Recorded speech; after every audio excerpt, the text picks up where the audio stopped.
Hello, and I think we're live. Welcome back to another episode of Gamers Initiative Podcast, episode 31. It's going to be a bit noisy here today, sorry. It's fireworks night in the UK, and so you're going to hear lots of explosions and things in the background. It's where we celebrate burning someone to death. Red Dead Panda, how are you doing? Are you right? After that comment, I think I'm good. I'm very well, thank you. How are you? I don't know. What about? Can you hear me? Okay. Yes, I can. We're fumbling around a bit this morning, or my morning, your evening. But what have I been up to? This week? I've just been playing a lot more Back 4 Blood. I jumped on to someone's. I think was it Legal's, or Dirt's chat in one of his podcasts. I can't remember who's one. Cool. I jump into everyone's eventually. Yeah. Some people added me on Xbox, and we are going to play Back 4 Blood sometime. So that'll be cool. I can't wait. Yeah, we need to still play through the campaign. Yes. I finished my first run. I finished my first full run through of Back 4 Blood. Yeah. Like completely finished it. I've played through the EX more than once. And I'm just kind of getting my cards up before we go and try anything more difficult. Yeah. It's gonna be fun. It's gonna be tricky now, not with Forza Horizon coming out the 9th. Well, basically, because that's what I'm going to be playing most of next week. And then you've only got a month within Halo. Well, I think I'm going to wait on Halo a little bit because I've still got some more Halo to play with my sister co-op wise. Oh, yeah. And once co-op campaign is available for Halo Infinite, we'll probably jump into it then. Or I might just, can't control myself and just jump into Halo Infinite right away. You never know. Gaming, it's my choice, right? I can choose how to game and when to play the games whenever I want. But yeah, what else have I been doing?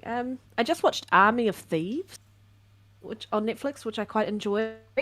That was quite funny heist movie. I didn't have high hopes for it based on the trailer, but actually, one of the people I work with gave me a recommendation for it, and I sat down and watched it, and it was really, really good. So, yeah. Kia ora, everybody, anyway. Hello to the chat. If anyone's there watching at the moment, just jump in, hit that like if you enjoy it. But, yeah, what have you... Yes, what have you been up to? So, I've had a little play of Back 4 Blood. I think I might have done all the first act now. I need to just sit down with someone and go through it properly. I hate playing with randoms. That's what's getting irritating. Because people just randomly drop in and out of the game as well, which is really frustrating. So you're playing with someone and then suddenly they become bots. And they're just not that effective. Or they run along trying to heal you at the wrong times. You're like, get off! Don't heal me! I really don't like playing with randoms either for some things. Like quite a few of the randoms I've played in Back 4 Blood have been really, really good. But then, and I know this sounds horrible, there's a set few people who just like jump in. We had someone jump in and there was a group of 3 of us and some random jumped in. The moment he jumped in, because we were all talking, he just basically just told us to shut the fuck up. Yeah. And then jumped right out again. And we were like, wow, because his microphone was horrendous. Yeah. We were just like, what is this? Like, if you are going to play a game like this, it's co-op. Expect people to talk. And the problem is because I'm a female, sometimes when people jump in, they might mistake me for a teenage young boy. And you know how some people don't want to play with them. So they jump out immediately. And I'm like, oh, my life. Yeah. My life. Do I have to put on an extremely feminine voice just to kind of make you realize that I'm not? You need to crank up. Yeah, make them realize I'm not. Make them realize I'm not a small little 12-year-old boy. Yeah. But it's interesting. But the randoms, some of them are really, really great. I've added quite a few people from Back 4 Blood that I've played randomly with. And then you just get, well, like with any sort of multiplayer game, you get the assholes. They're everywhere. Yeah. How can you avoid with that? These kind of games, with these cup games, you do need people on mics. It does really help with people on mics. Yes, especially especially certain stages, like towards the end of Act 3. Actually, even the whole way through Act 3, I reckon is really helpful. Yeah. Veteran and Nightmare, definitely. If you're going without a mic, you basically need to mind read, or have like the people I play with, we're like discussing what cards we have, and we're like, oh, we've got this card and this card, so we don't need double up on those cards for certain things. Other times we're like, yes, we want double up on this card. There's no point, like, if you're building a deck and someone else is already giving you the perks, no point you having those perks. You could have other cards that you could use instead that would actually benefit the team in general. So Yeah.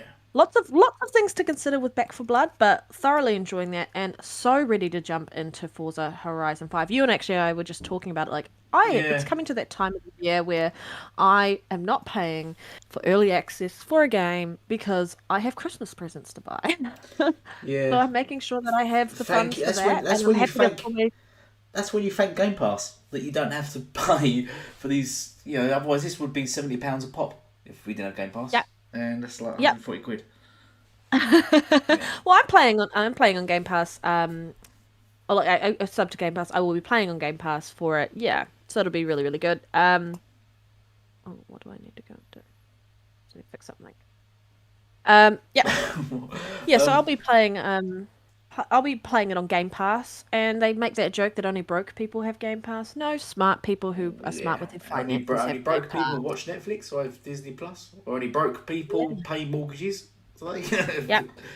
Yeah. You just described me in I've got a mortgage, I've got Netflix, I've got Disney Plus. I must be extremely broke because I need Game Pass now. Yeah.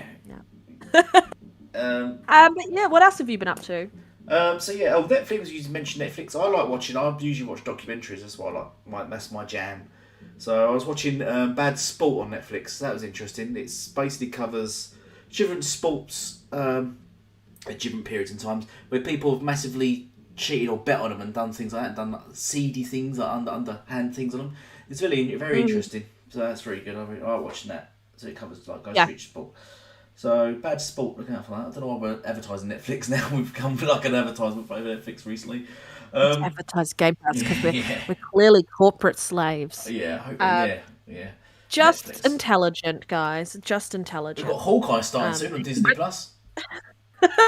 Stop advertising everything. You show me got a camera so we can have some product placement. Yeah, exactly.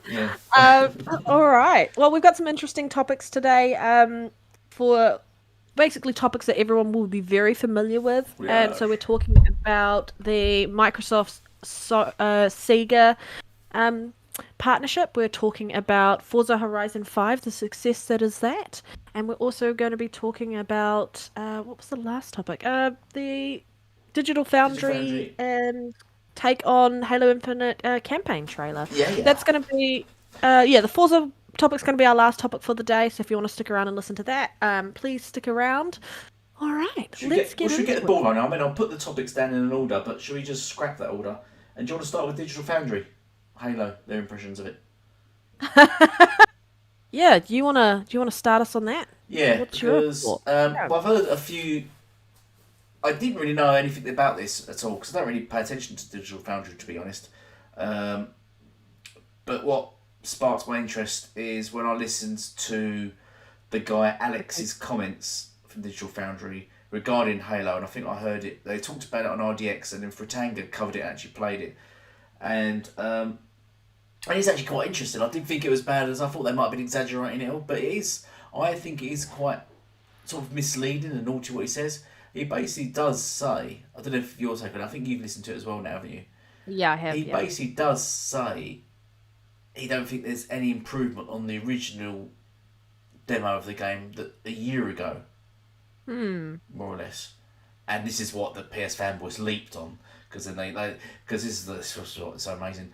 One time when Digital Foundry agrees with them, they quote them. When they don't agree with them, they say they played Shield to Microsoft. It's quite interesting. I don't know. This is just the narrative of that is just weird. But well, the joke was that Alex, who made that comment, can kiss goodbye his Microsoft contract. Yeah, his Xbox contract, and I was just like, yeah, that's funny. Yeah. But yeah, go on, Elite. But I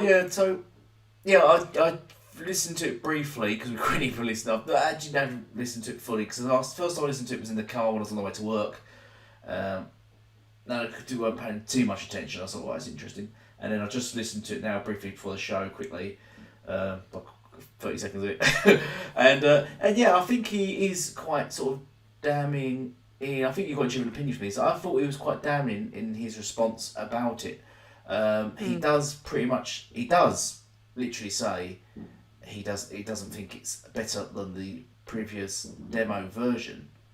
But you said you think he's referring to the technical aspect of the game. Yeah. Which do you believe that though? Do you think it's technically not better? That means the lighting's not better, the resolution, the sound, the ambience. Do you think all that's not better?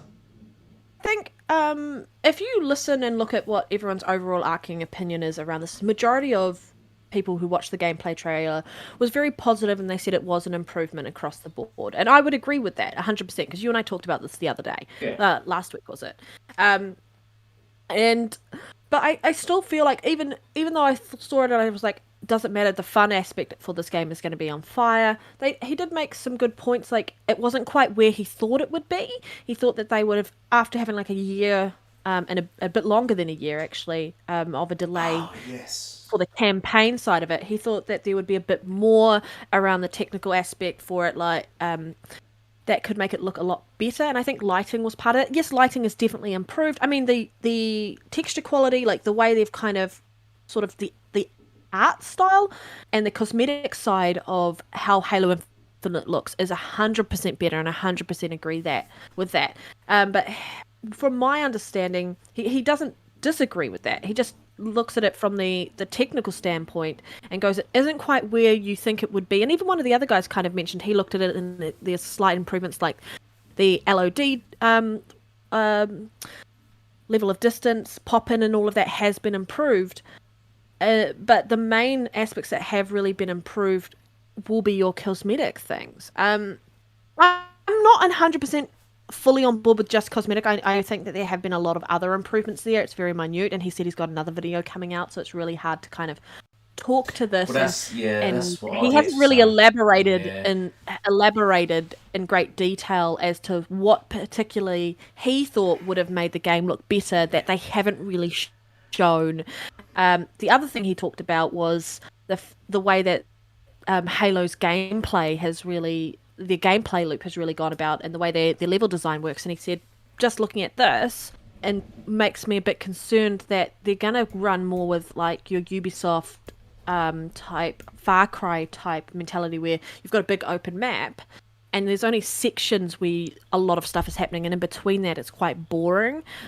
Whereas if you look at the original Halo games, you have a very could say, what's the word, curated experience, very curated and very well designed to kind of take you through the maps in a specific way that keeps you engaged all the time. Yeah. Like, it's just one room to the next. It's very busy. It's very full on. It's very tailored and curated to give you a very fun experience for the campaign. Whereas he's not talking about like multiplayer, because multiplayer is multiplayer and it looks fire anyway. So I think that's going to be the biggest thing, is because it's free to play. So I was like, I understand why the PlayStation guys jumped on it. It was something that kind of fed into their narrative from what they were talking about the week before. And it just kind of downplayed the positivity that was Halo. But I also kind of agree that we haven't really seen what I would have liked to have seen from a year delay in Halo's campaign.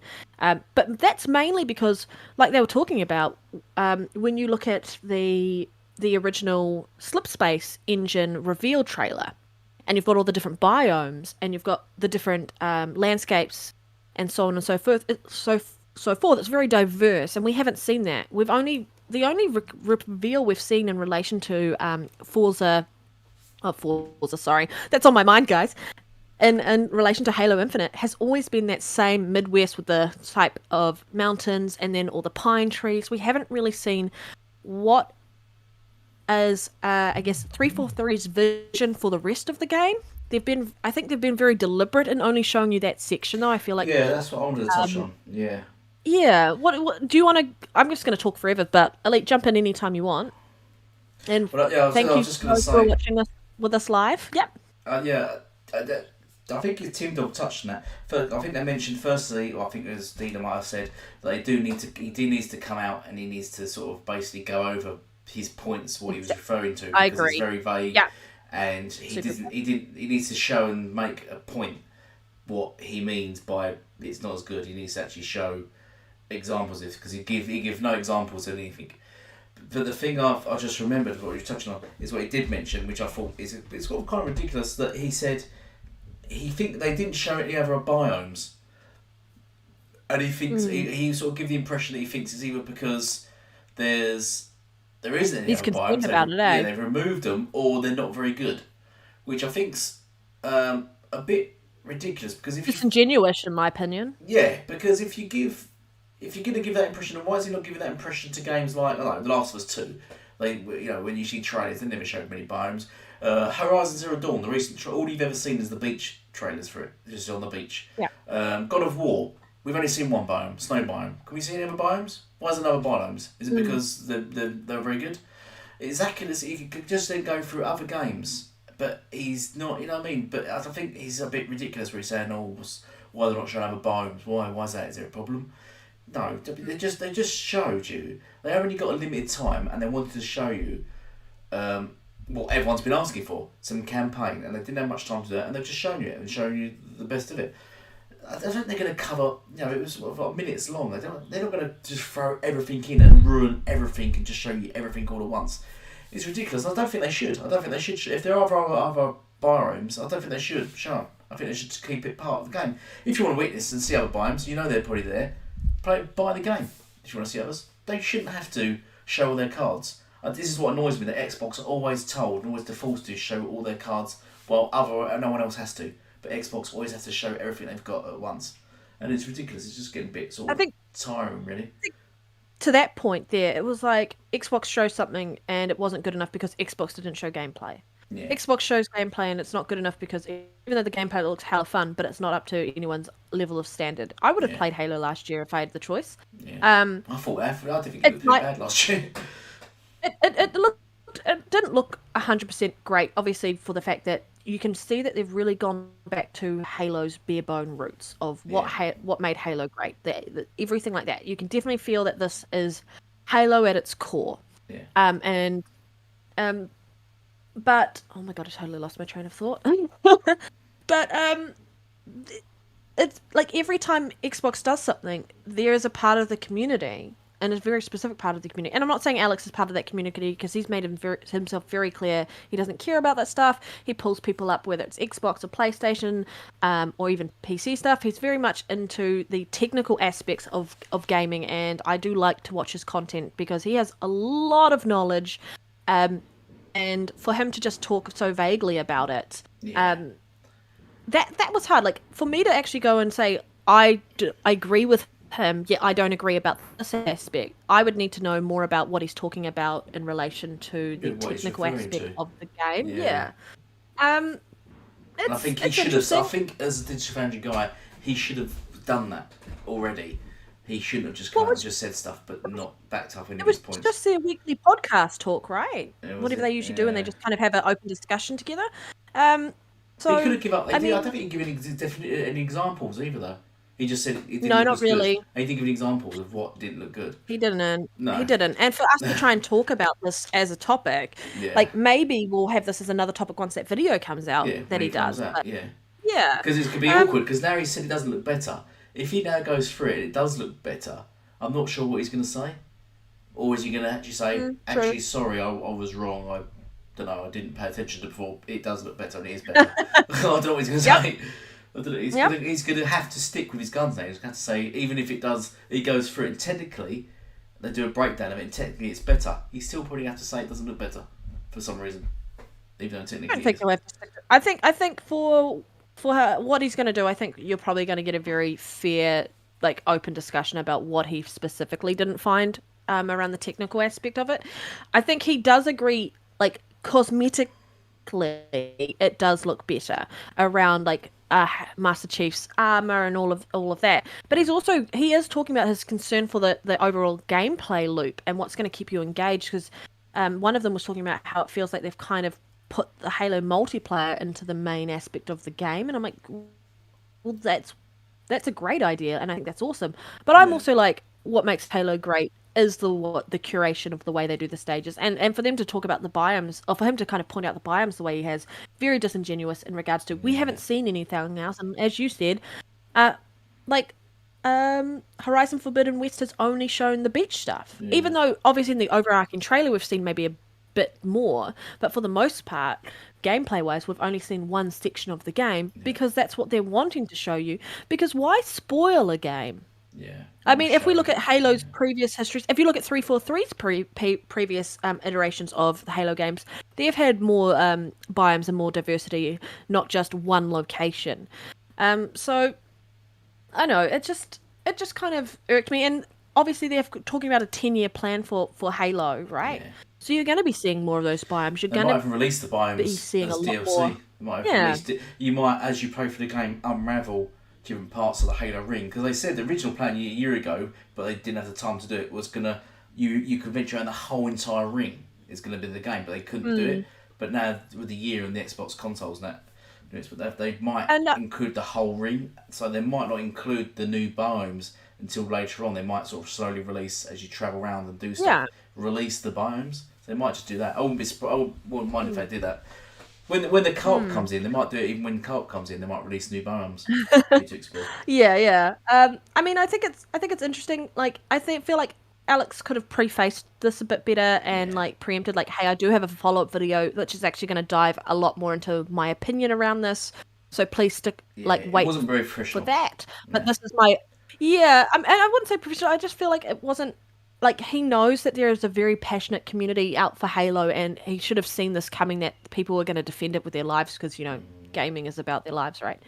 Gaming is a passion, guys. We don't need to become absolute crazy zealots. On both sides of that side of the argument, where people are like, yeah, this is rubbish and because they said it so, or this is amazing because we think it's, like, honestly, just grow up, guys. Play the game but for your own opinion. That's the best thing. Yeah, exactly. Play the game, form your own opinion.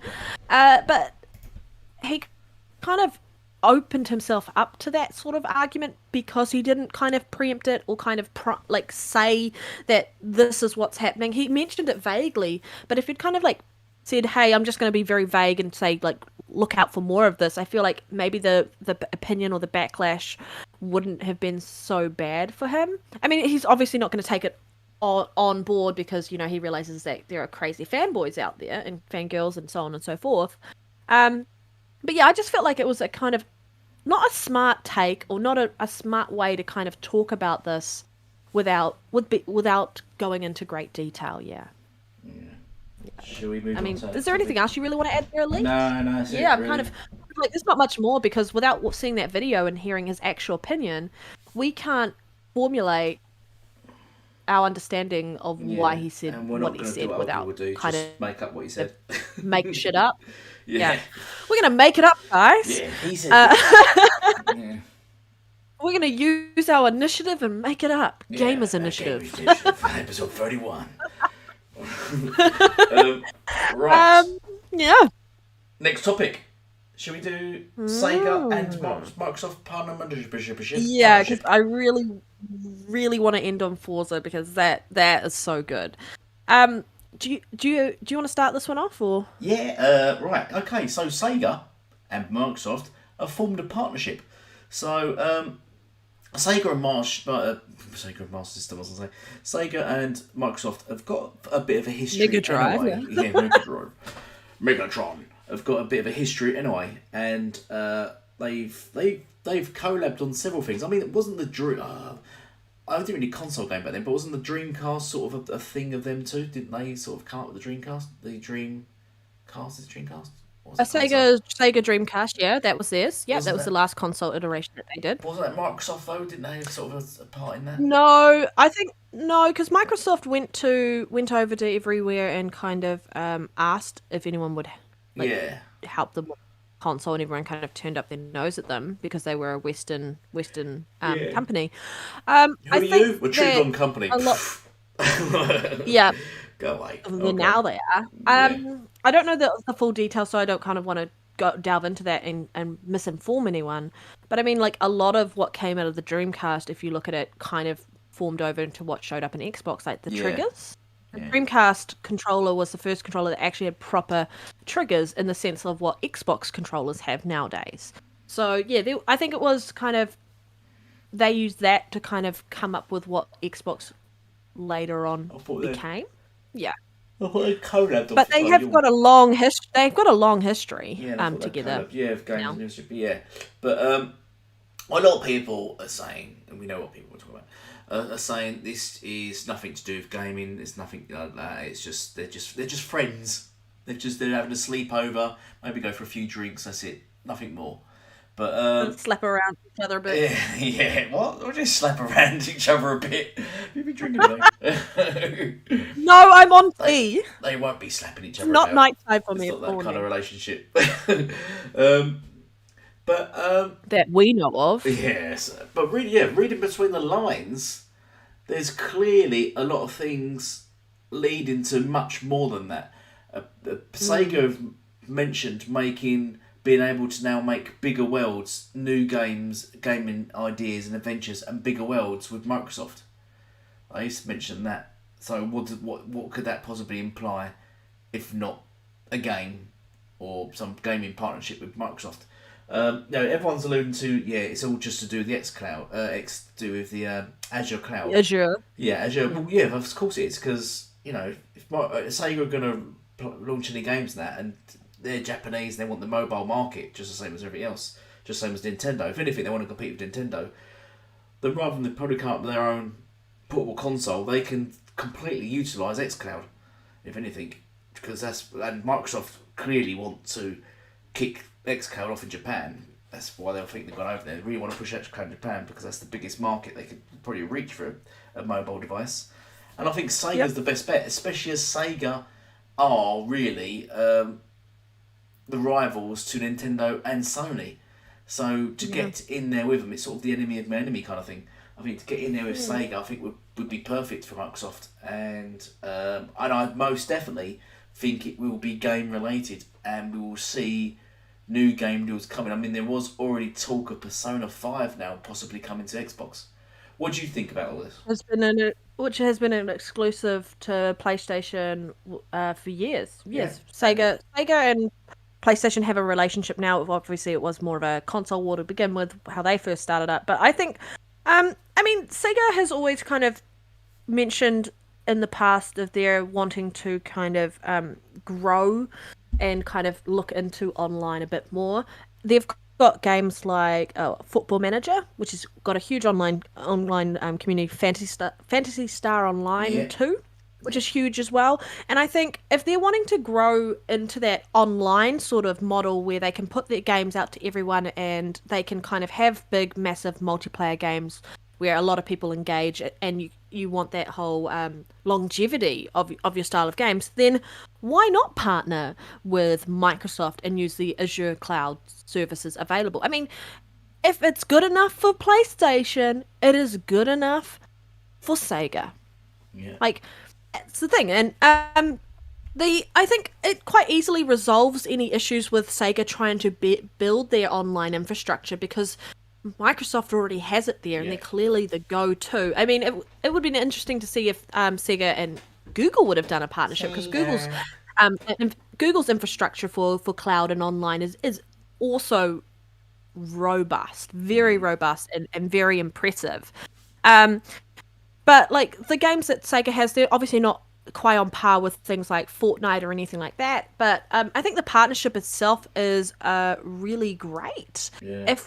If you look at it, it's kind of like it's definitely about gaming because they've said they're wanting to look at making next gen titles and taking advantage of the cloud and so on and so forth. So I think there's going to be a lot of that in there. I mean, like there's games releasing day and date on Game Pass as a result of Xbox's, not just Xbox, Microsoft and Sega's, I guess, relationship that they've been growing and cultivating over the last several years, because they've I don't know. I'm trying to think of how long they've had I guess had a good relationship over the years. It's been a long time, not as long as PlayStation's probably, but long enough. But like those Football Manager 2022 is coming and releasing on Game Pass day and date. Yeah. And then that's not even yet announced for coming to PlayStation yet. So I think this is going to not just be beneficial to Sega, but it's going to be very beneficial to Xbox in general. Like Sarah Bond was part of the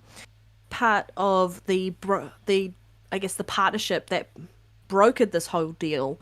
So their team spearheaded the partnership for Xbox. So even though it's under a Microsoft and Sega thing because of the Azure cloud service, it's very much an Xbox Sega partnership at the same time. And there's been rumblings about acquisitions and so on and so forth. I don't think this could lead to an acquisition. I think Sega is just really trying to leverage any advantage that they can have, because they were struggling at some points, and they've got a lot of IP sitting in the background that can definitely use. And it's a great way to kind of get immediate access for your IP to Game Pass through cloud gaming as well. And it's a great way to get access to building your online infrastructure for any online games that you want to create, because the infrastructure is already built. You've got dedicated servers already ready to go, and then you can leverage what you need on xCloud and leverage that relationship. I mean, there are things coming out on Xbox's side that aren't yet coming out on PlayStation's side, but there are also the history of other things happening the other way around, and I think you're going to start seeing the scales tip a little bit differently, and you're going to start seeing, I guess, Microsoft and Xbox getting a better preference for Sega titles and Sega games, and it's going to help, I think, the way that Xbox can kind of build into the Japanese market itself by showing, like, we've got Japanese developers here, they're putting their games on our side, and you're going to start seeing, I think, a transition and more people jumping over to the Xbox side. So it's going to have a snowball effect. I think people aren't really looking at the big picture of what this means. They're kind of just going, oh, it's got nothing to do with gaming, even though it was mentioned that that's what Sega wants to do. And if Sega's going to do that, you've already got a platform available to you at your fingertips through this partnership to release your games onto. So I think, hi Sega man, it's a good topic for you. But I think you're talking about Sega. But I think I know it's early days and we don't really know enough about it, and I think they're playing the long game because in relation to what we're going to see as the fruits that come out of this partnership. I know it says Microsoft, and like I said, Sarah Bond was involved in the ecosystem there and spearheaded the partnership for Xbox. There'll be use of the Xbox technologies. There'll be use of what Microsoft itself has, because you can take advantage of that. Microsoft has the funds to help build Sega's dream if they wanted, and leverage that if they need, by getting Microsoft to build the technology that they need for the online services. And then they can go, well, we're going to use that. This is the game we're going to put on. Maybe we'll put it on the Game Pass. Like, the dividends and the payoff, I think, is going to be quite impressive once we start seeing it happen, because it's still so new. We don't know all the ins and outs. And obviously I could be completely wrong, but highly likely that's going to be the case.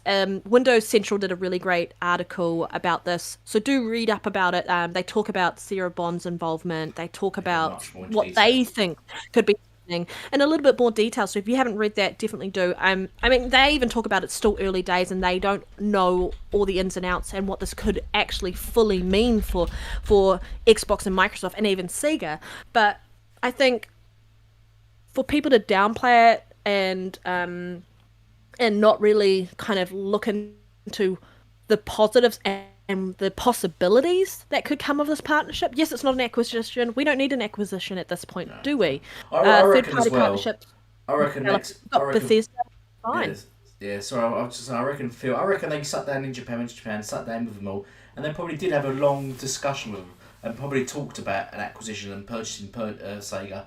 But Sega are an old sort of gaming sort of franchise, as we know, company, and the Japanese, they're very proud, very loyal, and it probably did go in the way that they probably wasn't keen to be owned by a Western country. So they probably thought they'd lose some ground. Partnership is better, yeah. Yeah, so they probably thought, but we're willing to partner with you, so because then it benefit both of us. And Microsoft probably looked at each other and thought, yeah, go on, then we'll do that. We're fine. We don't, we're not bullies. Well, We're they've not. already, No, well, we must own you. What Sony have done to some of their studios. Was no, we own you or I mean, nothing at all. All right, yeah, we'll Yakuza partner. Yeah, Yakuza's come to Game Pass, and that used to be never on Xbox stuff. So, like, this is really started opening the floodgates for Xbox showing that they can dominate the gaming industry. yeah, Like, absolutely show that fact because they can then provide a style of genre or style of games that a specific part of the community that was kind of siloed off or gated, if we want to use that word, guys, away from good word. Xbox as a brand, can now kind of see sort of a possibility of going, yeah, I could possibly go Xbox route. You're seeing it all over Twitter. People just purchasing Xbox Series S's, Xbox Series X's. From the Japanese side, people talking about xCloud. I mean, oh my god, Xbox Cloud Gaming. I wish they just kept it as xCloud. It would have been so much easier.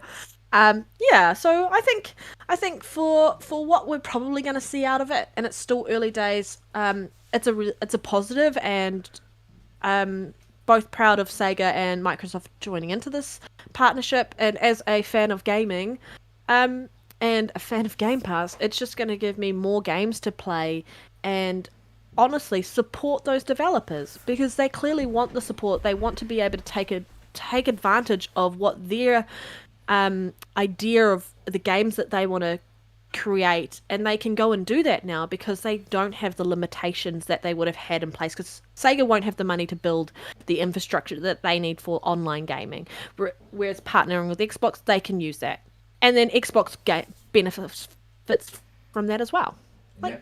there's That's no it. lose in this situation. No, there's no lose, Or, and the fan base have been Sony fan base have been quite quiet about it. All actually, other than trying to claim that it's nothing to do with games for some reason, it's to do with something yeah. else. I don't know. I don't know what else it'd be about. But yeah, but other than that, they've sort of been quite silent. I think this is that news. They kept quiet about it and trying to sort of just push it aside because I think they realise that a partnership game wise with Sega is quite massive.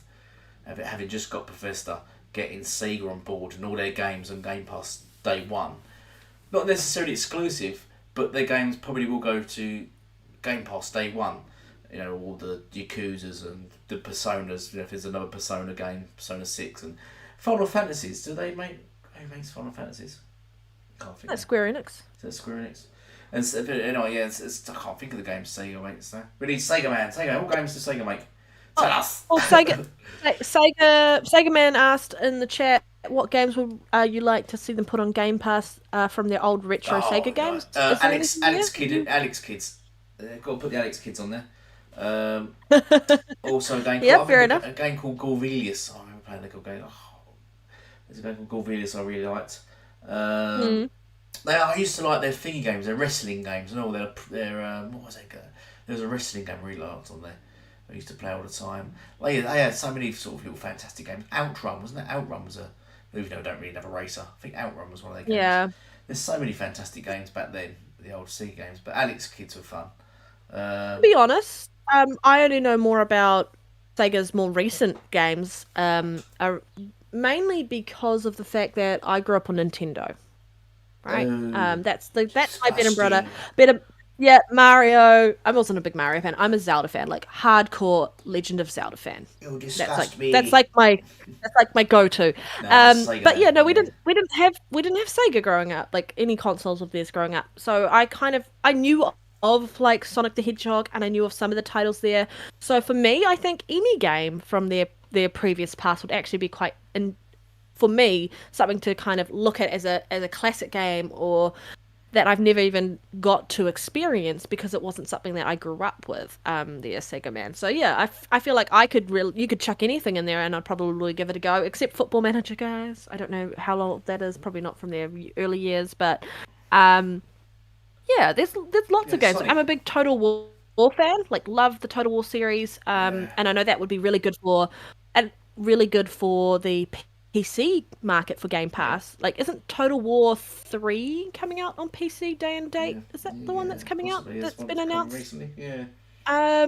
Sonic would be So interesting if they rebooted Sonic. That'd be interesting what they could do with that. I think that would be quite cool because I mean, the SSDs and the console and the speed, with and the graphics. yeah, you Well, could if you make look it at really detailed, interesting, yeah. And make it And if really you look at fast.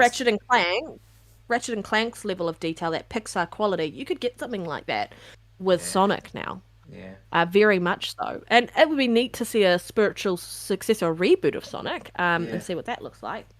Hmm. Interesting. Anything else you want to add? Like, were you happy when you heard the news, or were you surprised, or were you like, I don't know what this actually means. Let me look into it a bit further around the partnership. I was happy. I'm glad for it. I always thought that there were, because there's been sort of rumblings around anyway, isn't there? A lot of question marks around. Warhammer, and Yeah, you've seen a lot of games coming, so it was kind of expected that their partnership was growing. yeah. So yeah, I was quite happy, and I've always thought it'd be great for them to have a connection. Sega Man says Sega Rally and Sega GT were great games, and Sega Saturn and the Dreamcast. Yeah, I had And Sega Saturn. I never had the Dreamcast. I did have the Sega Saturn though. racing games. I love a good racing They game, did which is do a lot of racing our last games, topic. a lot of stuff like that. Yeah, but I think that's, Yeah, it's not going to be a long one today, guys. Yeah, there's yeah. Should we go not a to? lot of news other than No, it's games going to be quite releasing. quiet. Yeah. Yeah. On the Xbox, on games on the Xbox releasing, nothing on the PlayStation releasing at the moment. Poor. That's why they're all playing Twitter again. Should we go into the last subject then? The best topic, and I think In this the is, there's layers to this world. topic, Yeah. last topic. There's so many things to talk about in relation to the amazing Forza Horizon 5, which has just released in early access. Was it yesterday for everyone else? Yeah. I don't even know. It might be the day before. Yeah, yesterday for everyone. Yes. Do you wanna start with this? Because I have a lot to say, and I will talk and You talk and always have a talk lot and to talk and say. talk. God damn You you. know that. God damn it. Yeah. Where should we begin? Right. Yes. So Forza Wherever Horizon you want. 5 hasn't released yet. I don't think it releases. I'm pretty sure it's the 9th. Is it the The 9th? ninth, yeah. Yeah. The ninth. Because I see Boom said I think the 8th, but I think it's. I didn't correct him because I wasn't too sure. But I was thinking I'm sure it's the 9th. But it's That's all released it's the ninth. on early access for those that bought the special deluxe edition, so they've already got it. Hmm. Some morons on Twitter, King Thrash, um, tried to compare its sales against Call of Duty, even though it's not released because it's an idiot. Um, it's scored 91, so it scored 1 point less than. I am quite shocked about that actually. I thought it would have scored higher than Forza Horizon 4. The same. That's quite. That just goes to show how broken Metacritic is because, yeah, the game is clearly better than Forza Horizon 4. In everyone that's saying it is better than Forza Horizon 4.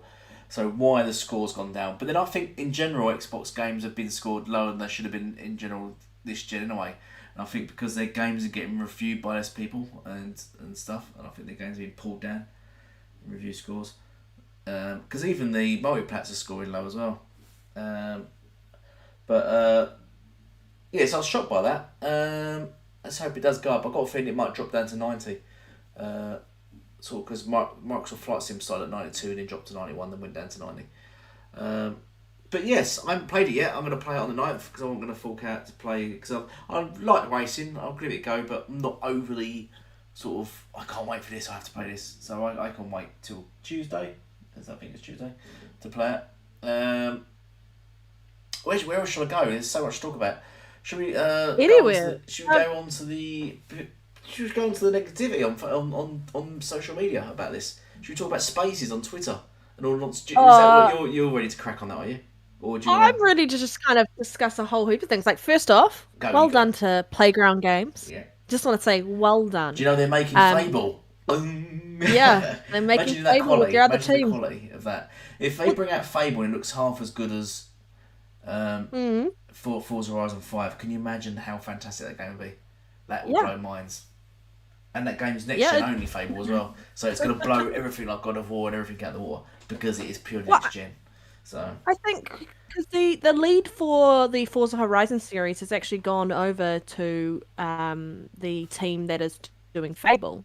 And I feel like this would be a really good chance to kind of get to know, for the Playground Games guys, get to know the Xbox Series X and Xbox Series S consoles and kind of learn what they can and can't do and test the limits and sort of figure out what works and what doesn't work in relation to the consoles themselves and learn about some of the new technology that's in them. So this was a great, like, I guess, dipping their toe in, even though it's a cross-gen title.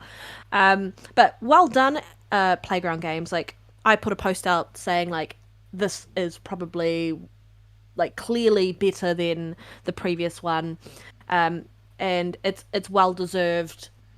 And I can't wait to play this because, like you, I'm not going to play it until I'm not playing early access. Like I said at the beginning of the podcast, I've got Christmas presents to buy for the end of the year, so I'm already getting it on the 9th through my Game Pass subscription. So there's no need to actually wait around. I mean, play it a few days early for myself when I've got another game to play that I'm thoroughly enjoying, which is Back for Blood.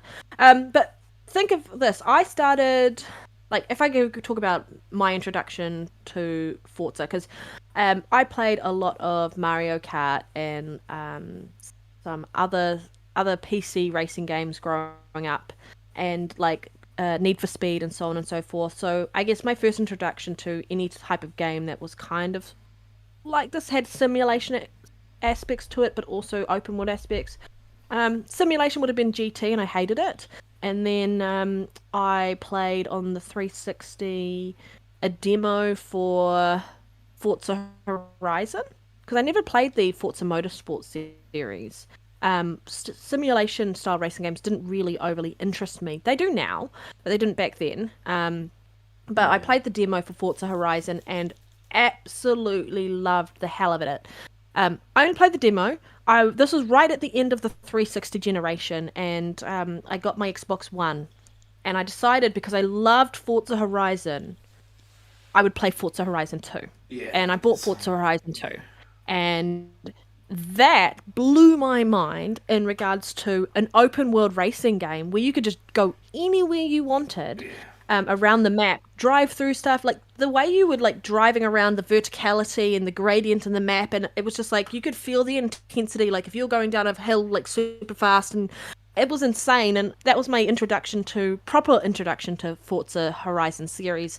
And I know this is going to sound controversial for the people who love 3 and 4, but I did not get that feeling that I got from Forza Horizon 2 in regards to when I was off-road racing. And I didn't feel like if I was driving up a hill or anything like that, you could really feel the gravitas of the way you were racing and the intensity of it. And 3 and 4, like 3 and 4 were great. Don't get me wrong. They're beautiful. They were great to play. But looking at what I'm seeing from Forza Horizon 5, I feel like I'm going to get what I missed about Forza Horizon 2 in Forza Horizon 5, because looking at the way people go off that volcano where you've got that huge view of the map and the level of detail and the distance there and everything like that, and the actual verticality of them speeding down the side of the volcano, I feel like that is what I was missing in the previous 2 installments. Like, I've played 3 more than 4. I played a hell of a lot out of 2, like so much hours in 2, and now I'm gonna sit down and really get my hands into Forza Horizon 5 as soon as I can, when it releases on Game Pass. Where's Forza Horizon 2 set? That was set in Europe. I think France / maybe a bit of Spain. I'm trying to remember. But it's set in Europe. Yeah. And if you watch the DF video, the recent DF video where they talk about and they show, because both Forza Horizon 2 was a cross-gen title between Xbox 360 and Xbox One. Forza Horizon 5 is a cross-gen title between the series and then the Xbox One generation. Yeah. Right?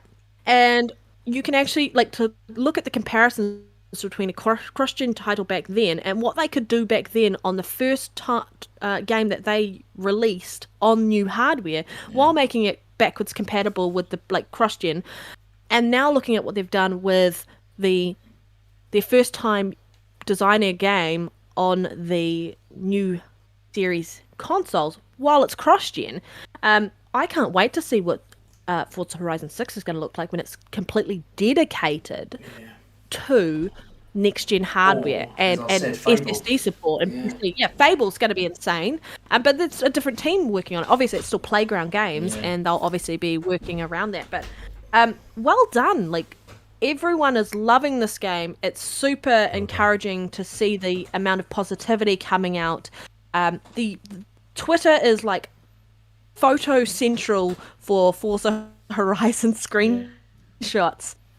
You just can't go anywhere without looking at someone posting about this, and I think kudos to them. I mean, you talked about review scores and reviews before, but if you go look at the games that have previously released for Xbox and how many people have reviewed that, go have a look at how many people have reviewed Forza Horizon Yeah. 5.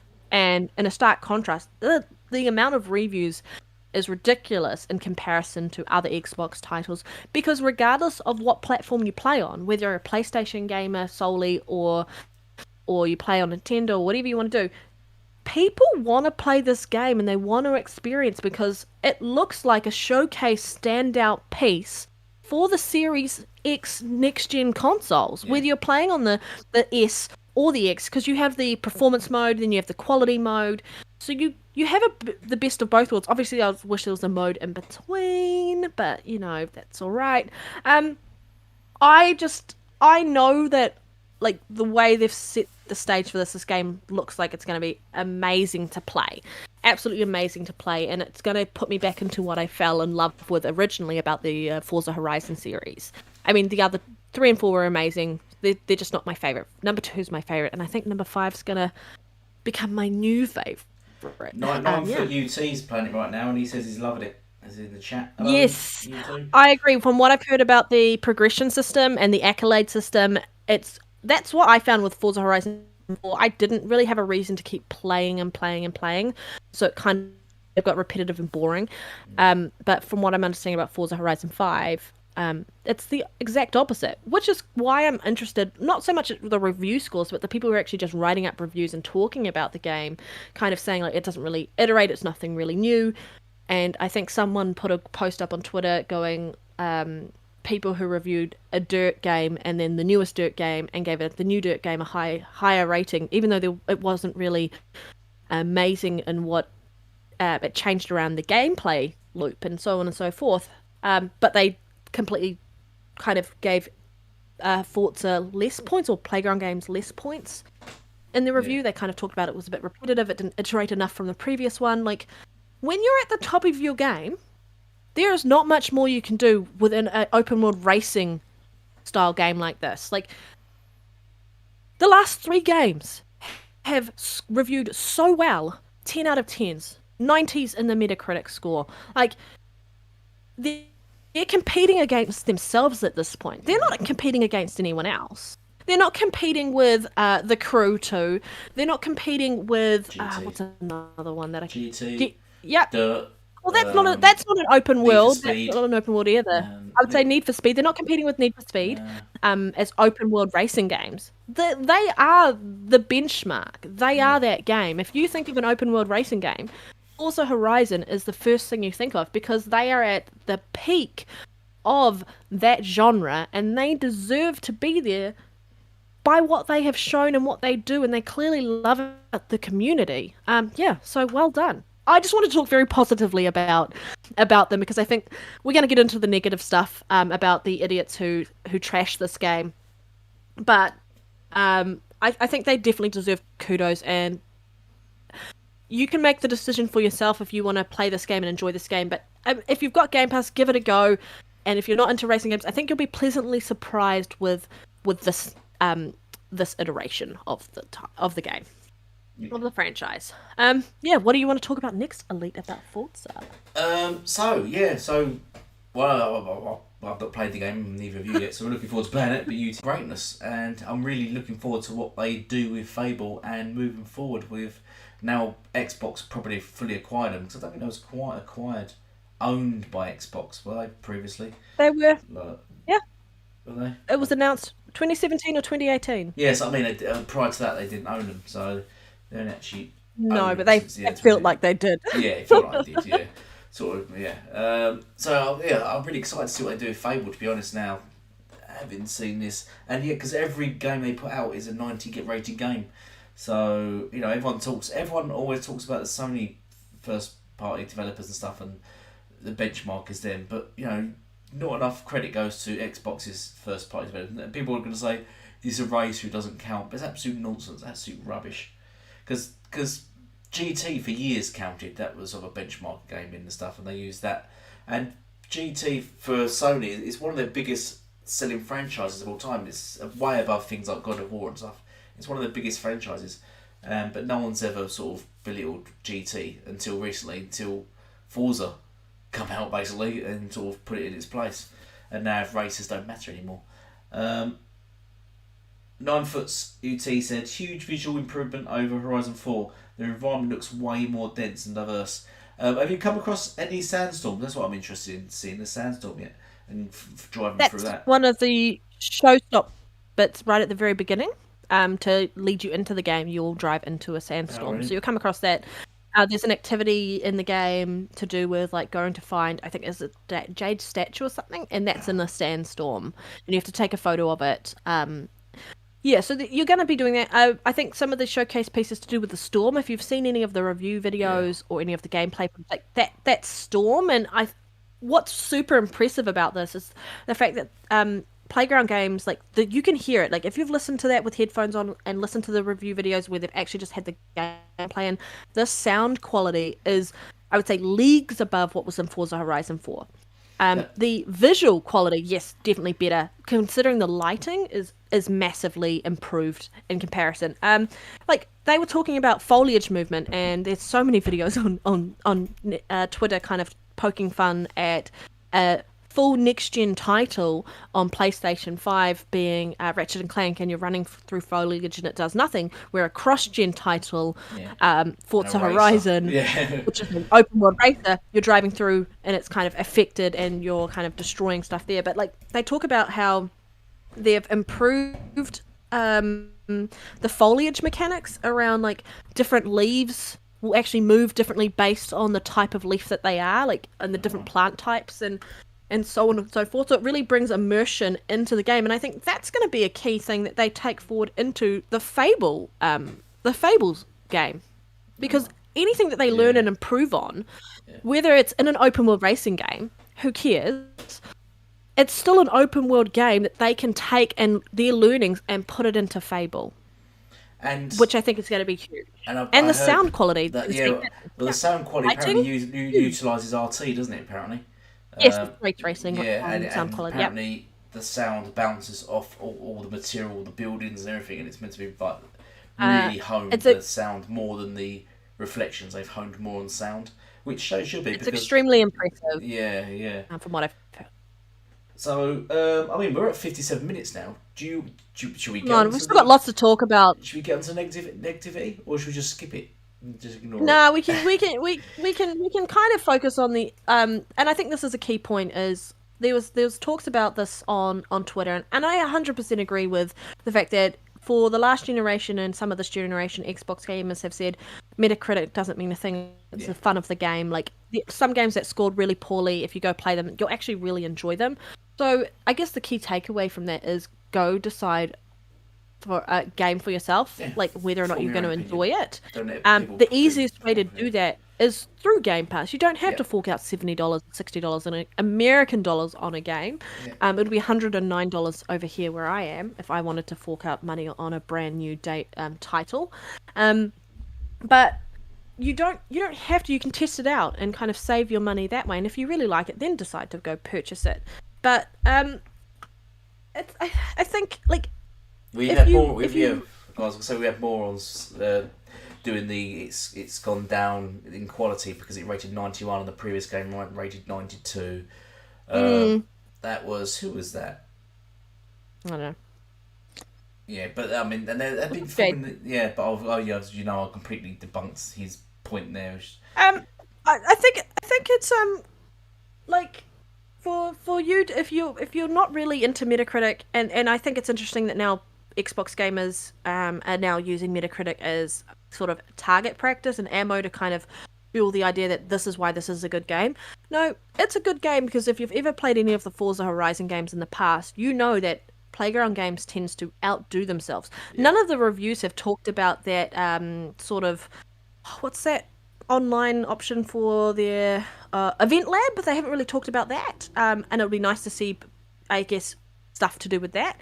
But to really enjoy a game, you don't have to play into the Metacritic stuff and so on and so forth. But it is interesting to see that. I know I made it a point to say Metacritic the reason why it's a big thing is because PlayStation gamers have really shoved it down our throats this generation and last generation about Metacritic being the be all and end all. And it's interesting that it getting a 91 Metacritic is now trash in comparison. Like, how can you downplay a 91 Metacritic? Like, what do Yeah. you want to add to that there, Elite? But it's incredible that they're only now downplaying 90 rated games, but now they're championing and capping for multiplats like Call of Duty over it. Games that are on all platforms and boasting about the sales of a multiplat versus a game that's on Game Pass. That's how desperation sort of seeps in. That's how desperate their fan base is getting because they've got nothing to play and they really hate Xboxes basically. Because this year alone, Xbox studios have got Deathloop is an Xbox studio game. You've got Psychonauts 2. You've got Microsoft Flight Sim. You've got Forza Horizon 5. All the games are rated in the high 80s, 90s, and the whole narrative of Xbox can't make good games and Game Pass is just full of Game Pass filler. It's just completely been destroyed already, and we've not even had the likes of Halo Infinite drop yet, or Stalker 2, or Starfield, or Forza Motorsport, or Redfall, and those are coming next year. So, and then we've got all things like Crossfire X. We've listed before all these games coming, and I think this is just this is just. I think the storm's just beginning. I think they're going to be hit hard next year, and I think I don't realise that Xbox is set up to just keep going with this. They're set up to steamroll. Whereas I think Sony, every generation have always had a big massive gap of nothing, and then released everything at the end of the year, which makes them look really good. And everyone goes, "Oh look, they've got so many games," completely forgetting that the first 4 years they had nothing. They've done it on the PS4, they've done it on the PS3, because they've got a very short memory and very fickle-minded. Whereas Xbox, I think, are ready to drop massive titles year on year on year on year and just keep rolling with these big games. And I think Sony wasn't prepared because, as we know, their big games are not coming until 23, 24, which is Spider-Man, another Spider-Man game, the third Spider-Man game in 5 years, no less, and a Wolverine game. Other than that, they've got nothing else announced. Whereas we've seen the Xbox have just already got a massive catalogue of games. And that's the ones they've announced, and they've most likely got loads unannounced from studios that have not even announced games yet. And now we've got Sega to just join that crew. Join the partnership there. I think it's really good. Like, Xbox is really giving gamers a reason to subscribe to Game Pass. Like, for people to talk around and say, "Oh, there's no good games that go into Game Pass. It's Game Pass fodder, or it's games that have already released and it doesn't really matter. They're just they were released day and date originally by themselves, and now they just no one cares about those games anymore." For this game, Forza Horizon 5, it's the highest rated game for 2021, guys. The highest reviewed rated game in that regard, and there are articles talking about that right now, because for it to possibly, and I think it definitely deserves it, Game of the Year in regards to, I mean, in theory, okay, I'll play the game and I'll make the final decision myself, but for people I trust, and there are a select few people I trust in relation to games, and what they're talking about and what we've been discussing, I hand on my heart think that this game really deserves that, because Playground Games has got an award at the Game Awards before in relation to what was it, sports/racing genre, and they won that category one year. Was it for Forza Horizon 3? I think that, and Forza Motorsport won the year before and all. And they won that. It's best racer. And but so still, Game of the Year. Any game could be Game of the Year. Obviously, I guess sort of emotional impacts is a big thing, so that's also going to be a detractor. But like, if this game is doing what I think it's going to do, then yes, it definitely deserves to be up there, at least nominated. Definitely deserves that, because people are loving it. Yeah, they're consistently chucking out these quality level games. If they don't get any credit at Game of the Year this year, and then once the game does go to a PlayStation game, which we know have rated lower than all Xbox games, then there needs to be something said about Game of the Year. If Sony game gets Game of the Year again, despite the scores being lowest, then it is clearly fixed. It is clearly fixed, isn't it? Let's be honest here. And it's unfair that the Xbox games rated in the 90s are not getting any credit or any noticeability. I love that 9 foot there. Yes, everyone uses the New Zealand trick to change their console to the New Zealand region to get access to the games early based on servers and stuff. I don't Was that have that because of the option because time I've difference? already. Yeah, it's Yeah. because when for Forza for early access and even on the 9th when it actually releases, it releases first, but for the servers in New Zealand Yeah. because we're first date to actually change over to the new date. That isn't the case for every game, but I'm so glad they're doing it this time. But I'm in New Zealand, so it doesn't make a difference. I can't use a trick to play the game any earlier, other than fork out more money. Um, but yeah, for anyone who can get access into the game early and use the New Zealand trick, do so. If you want to play this game early, go ahead. It's an exploit to do it, and if Xbox executives are doing it, go for it yourself. But like I think it's really it's a positive sign that the Xbox community is really behind playground games and behind supporting the developers and behind just making sure that they get to experience new games and also behind Game Pass in general. You think Twitter is bad right now with the amount of stuff that's being posted about Forza Motorsports? I mean, Forza Horizon. Wait till it releases on the 9th, guys. Twitter is just going to have every PlayStation fan baby who's toxic and detracts away from the game itself, muting Forza Horizon in general, just so they don't have to hear about it. And Look at hating it. They're going to for mute a it. whole month until Halo Infinite comes out, and then they'll be hating on that for 2 months until Stalker 2 comes out. Did you see Joe Miller's post on Twitter, which he took down, which says, seems like the debut trailer was on a high-end PC. Still looks great, though. And he's got a shot of the original debut trailer of that scene where everyone's like, John is this Letterman? real? Yeah. Yeah, John Linneman shot kind him of pulled down. him out. And then the final, and then he's like, worth noting, the final shot you have there is from the main menu, which uses a video file that's only encoded at 1080p on every platform. It doesn't represent the game. More importantly, Series X uses the highest settings available on PC in quality mode. Yeah. So Shut just up. just drop the mic there. He got rid of the post because of how ridiculous that was. Like, that's what the mentality is on Twitter. Like, any narrative, any way that they can think to kind of undermine it, even if they're absolutely incorrect, they're gonna do it. And they So keep doing what it recently. I Keep love getting that called because out, John has made no qualms about the fact that he thought Xbox shouldn't have been in the gaming industry last generation because they really fucked up. And yes, they didn't have a great launch, and they really pulled back and changed it on that. But he's came out and he did the review for the Forza Horizon game on the Series X and the Series S, and he said like this game is a must-have, must play. And for him, who's always kind of sort of felt like he's tended towards the PlayStation side and the PlayStation community, you as a gamer, you can appreciate a good game regardless on the platform it's on.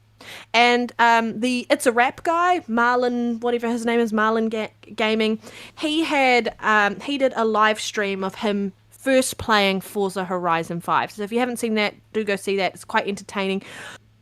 He's absolutely loving the game. He wanted to get in a bit now because obviously with Vanguard coming up, people are going to try COD, and if you're a PlayStation gamer, mainly you're not going to have access to Halo, and you've got COD as a sad 76, 77 Metacritic, because you guys care about Metacritic so much. But then PlayStation gamers are complaining about a 91 Metacritic. Yeah. Like a 91. That was a Twitter space, guys. A 91 Metacritic, like complaining that it got one less than the previous title. Like I said, they're competing against themselves. How are they meant to improve on that? Like, you know? Yeah. And for a racing game to be that consistent in comparison to like other games, like think of like Zelda games. They're a completely different genre, and you can really kind of push the benchmark and push the mechanics and completely change the envelope in that, in comparison to like Ocarina of Time, and then they changed that with Breath of the Wild completely, and they still got a ridiculous Metacritic score. But for a racing game that's open world, to be consistent enough in hitting that mark, that is so impressive. To downplay Metacritic, go fuck yourselves, guys. You've got to wonder what they're going to do next. for the next one, and what DLC is going to come out for this game, because usually the DLC for Forza's have been really good. Well, I like the DLCs. They're on fire. So yeah. it'd be interesting to do. Oh, my headset's gone wrong. Oh. Your whole life's gone wrong because you still haven't got an Xbox Series X Elite. I know. Oh, sad face. Right, I think should we leave it there? I think we've done it now. Yeah. Yeah, I mean, there's still. I can go on and on about how ridiculous and how stupid people are pointing out. Like, what was the J-Dub's post that you kind of completely obliterated? He complained about the Forza getting one less point than Forza Horizon 4, and then you showed him another You showed him 2 titles, right? 3. I showed him The Last of Us 2 scored less than The Last of Us 1. I showed him Spider-Man Miles Morales scored less than Spider-Man. I showed him Gran Turismo Sport scored less than Gran Turismo 6. I could have went on. I could have listed more games. I think the recent Uncharted scored lower than another one. I think Ratchet & Clank scored lower than I could have went on. So this guy's an idiot. This guy's an absolute idiot to make that stuff, and he's only 1% less as well. What were you saying about that other guy on Twitter who was talking about Vanguard versus Forza Horizon? What were you saying about that? Oh yeah, that fella, that idiot, that said, what did he say? Oh, what's he saying now? He said that was King Thrash. He said, it's embarrassing that open launch day sales of Call of Duty absolutely crushing Forza Horizon 5 is nowhere to be seen.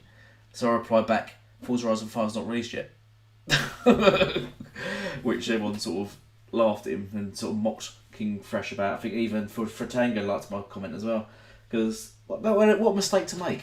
Compare the sales of the 2 games, and for one, Forza Horizon 5 is on Game Pass anyway, but 2's not released yet. What idiot!